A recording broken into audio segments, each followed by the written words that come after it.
میں اپنے اگلے مقرر کو دعوت دیتا ہوں جن کا تعلق ہے مرکز القدس ٹاؤنشپ لاہور سے، حافظ عبدالوارث بن نیک محمد، مائک پر تشریف لائیں اور اپنے موضوع پر اظہار خیال کریں۔ السلام علیکم ورحمۃ اللہ وبرکاتہ۔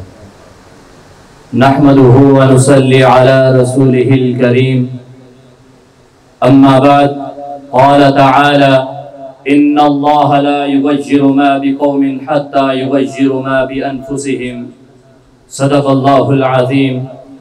ہم اپنے دیش کی پہچان کو مٹنے نہیں دیں گے، ہم اپنے دیش کی پہچان کو مٹنے نہیں دیں گے، یہاں اسلام کا پرچم کبھی جھکنے نہیں دیں گے۔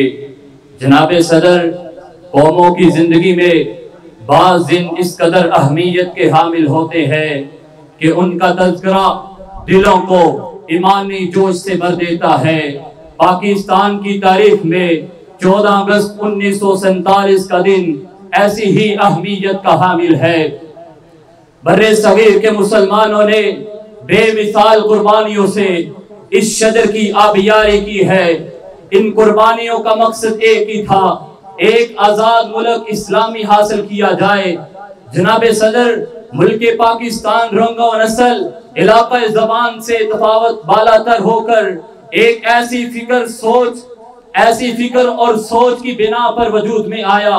وہ نظریہ لا الہ الا اللہ محمد الرسول اللہ صلی اللہ علیہ وسلم کا عملی نفاذ ہے، کیونکہ اسلام اس ملک کا مقدر بھی ہے اور تابندہ مستقبل کی ضمانت بھی ہے۔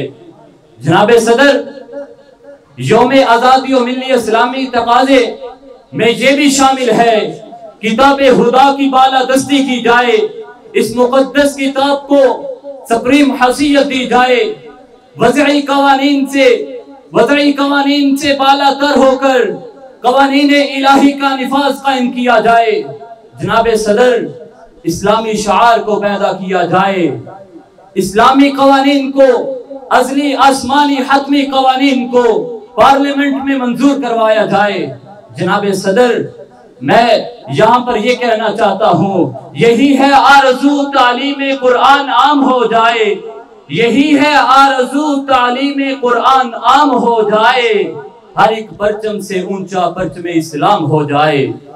جناب صدر، ملک کی سلامتی اس کے نظریہ کی سلامتی سے مربوط ہے، اس لیے ہم نے ہر قیمت پر اپنے مقدس وطن کی آزادی کو برقرار رکھنا ہے، اپنی آزادی کو برقرار رکھنا ہے۔ حضرات، ہماری آزادی، اصل تو آزادی تب ہے جب ہماری فکر، ہماری سوچ غیروں کے ہتھ کنڈوں سے آزاد ہو، ہماری باغ دوڑ غیروں کے ہاتھوں سے جدا ہو، ہم دنیا میں اپنی حیثیت منوائیں۔ ابھی تک پاؤں میں چپٹی ہے زنجیر غلامی کی، ابھی تک پاؤں میں چپٹی ہے زنجیر غلامی کی، دن آ جاتا ہے آزادی کا مگر آزادی نہیں آتی۔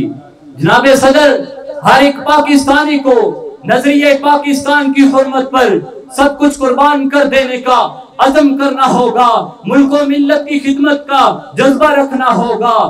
میں اس عزم کے ساتھ اجازت چاہوں گا، خون دل دے کے نکھاریں گے روکھے برگے گلاب، خون دل دے کے نکھاریں گے روکھے برگے گلاب، ہم نے گلشن کے تحفظ کی قسم کھائی ہے، وما علینا الا البلاغ۔